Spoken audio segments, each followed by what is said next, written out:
Let me ask you something, and don't answer too fast. How much do you think a private jet costs? 5 million? 10 million? Maybe 15 if you want something that screams, "I don't wait in airport lines." Now imagine this, a watch, a tiny machine strapped to your wrist, costing more than that jet. Not a car, not a mansion, not a yacht. A watch that doesn't fly, doesn't drive, doesn't cook, doesn't even talk. It just ticks, and somehow, billionaires are fighting for them like gladiators in a coliseum made of diamonds. Because in their world, time isn't money. Time is dominance. Time is identity. Time is the one thing you can't buy, unless you buy a watch that proves you own it.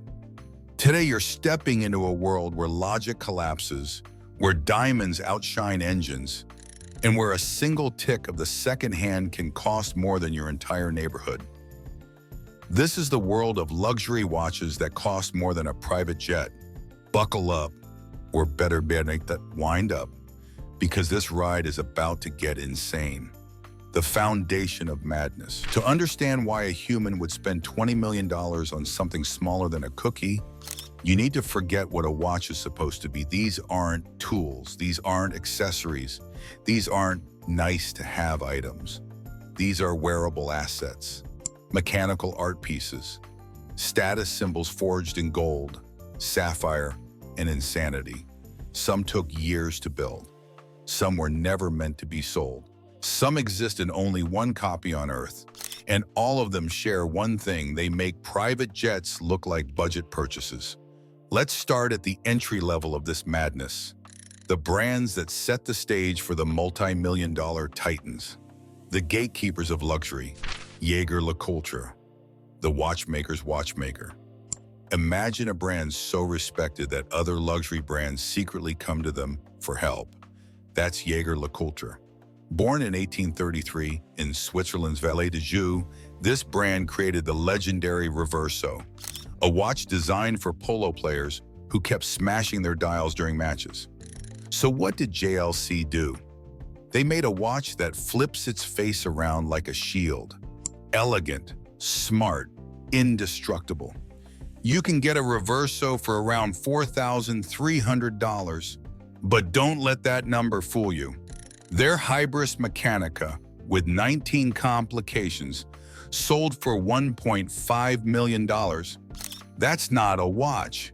That's a mechanical opera, a symphony of gears, springs, moon phases, chimes, and pure Swiss arrogance.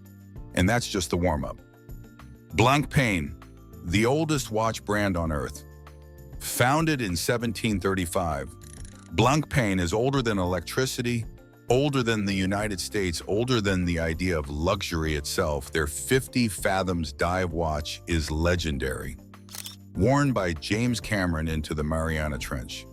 But the real monster, the 1735 Grande Complication, over 700 parts, 10 years to build, only 5 exist. Price tag? $2 million. This isn't a watch. This is a mechanical cathedral, a monument to patience, precision, and the kind of craftsmanship that makes billionaires whisper. The rebels of time now, the energy shifts. The music speeds up.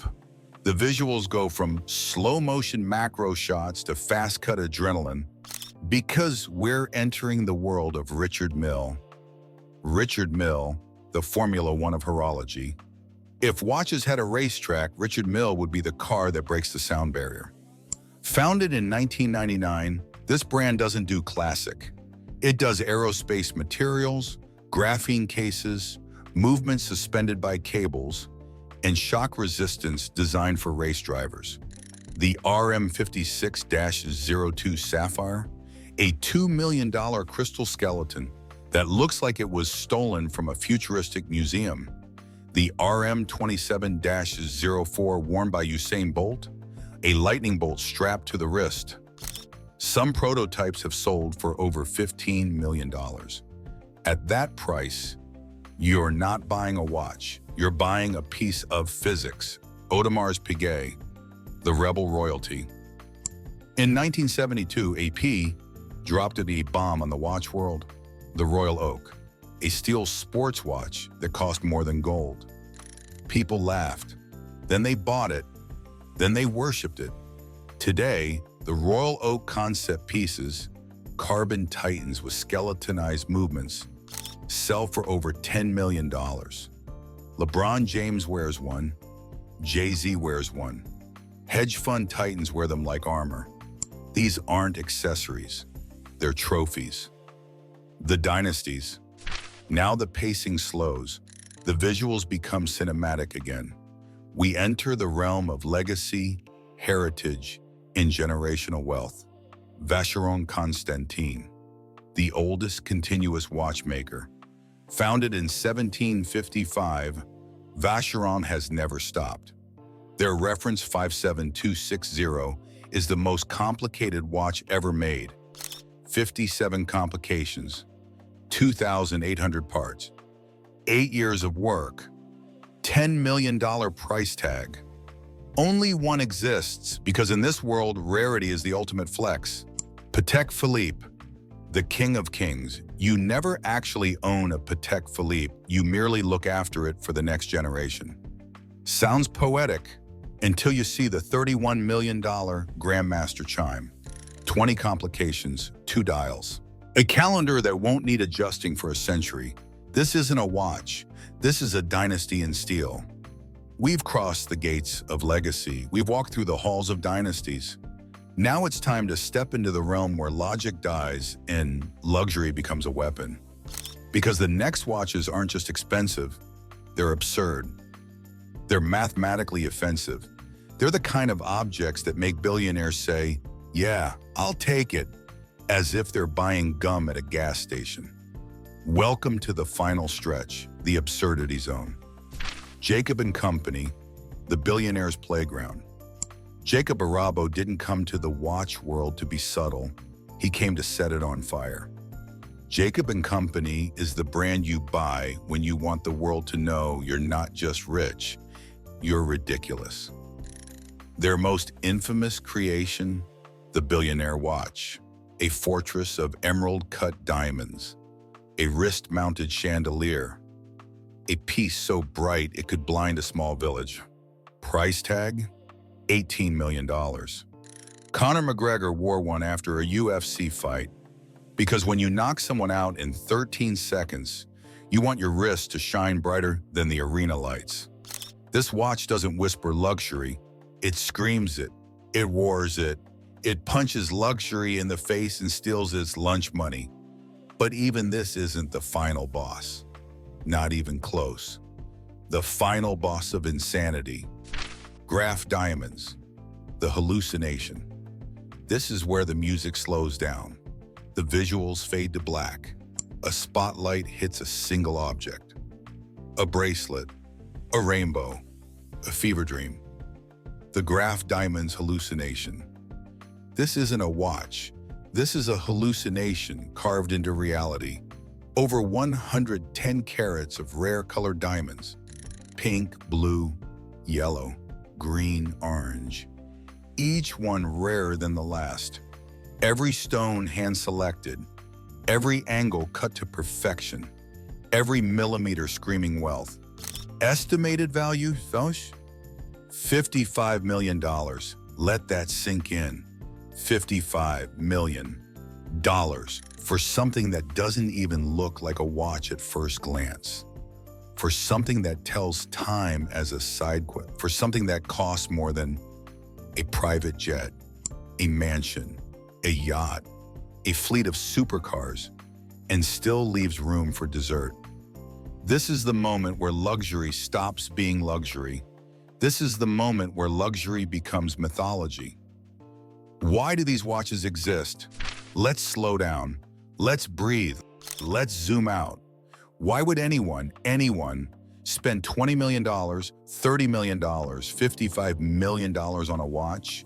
Because at this level, luxury isn't about comfort. It's about power. It's about identity. It's about owning something no one else can touch. A private jet? Anyone with enough money can buy one.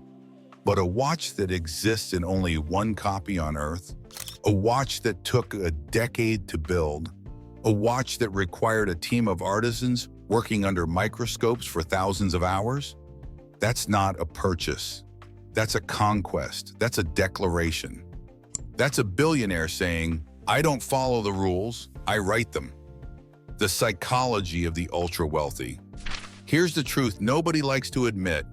When you have everything, the only thing left to buy is meaning. And meaning in the world of the ultra-wealthy is measured in rarity, craftsmanship, legacy, story, symbolism. A private jet gets you from point A to point B. A $20 million watch gets you something far more valuable. Attention, respect, mystique, power. It's not about telling time. It's about telling the world. I operate on a different timeline. The cinematic moment. Picture this. A billionaire steps into a gala. The room freezes, not because of his suit, not because of his entourage, not because of his reputation, but because of the object on his wrist. A watch so rare, so absurd, so astronomically expensive that people don't even ask the price. They just stare. Because they know they're looking at something that shouldn't exist, something that defies logic, something that mocks the idea of value, something that turns time into a flex. That's the power of these watches. They don't tell time, they control it. The final question. So now we arrive at the end. The music fades, the visuals slow, the narrator's voice drops into a whisper. And I ask you the only question that matters. If you had unlimited money, real, generational, untouchable wealth, what would you choose? A $20 million watch that sits on your wrist like a crown, or a private jet that takes you anywhere in the world? One is freedom, the other is immortality. One moves your body, the other moves the world around you. There is no wrong answer, but I guarantee the comments will explode. So pick a side, watch or jet. A single choice, a single flex, a single declaration of who you are. Tell me below.